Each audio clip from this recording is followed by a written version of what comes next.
Nay, kamusta ka, Nay? Ano yan, Nay? Binibenta mo? Benta? Kalakal? Taga dito po kayo? Taga dito? Minutes ako, sir. Saan po? Sa eskwelahan ng high school. Ah, dito po. Bebenta nyo na ngayon yan, Nay. Magkano yan? Aabutin? Dos lang ang kilo yan, sir. Dos lang. Hindi makakabili ng bigas pala yan. Mga magkano pala yan, Nay? Aabutin? Lahat. 100. Di aabot ng bigas. O, sige, Nay. Dahil dyan, bibigyan na lang kita ng bigas, Nay. Hindi benta mo ba, Nay? Di matog ba yan? Dito pa iba, maraming dito. Yan. Ayan, alisin mo muna to para di rin maarawan yung bigas. Salamat, sir.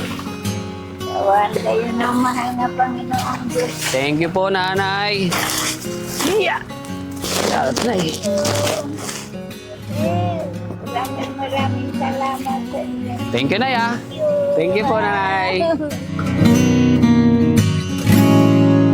Oh, di ba? Priceless yung mga ngiti nila. Alam mo yung sinasabi na hindi kayang tumbasan ng pera, yung mga ngiti na makikita natin sa kanila.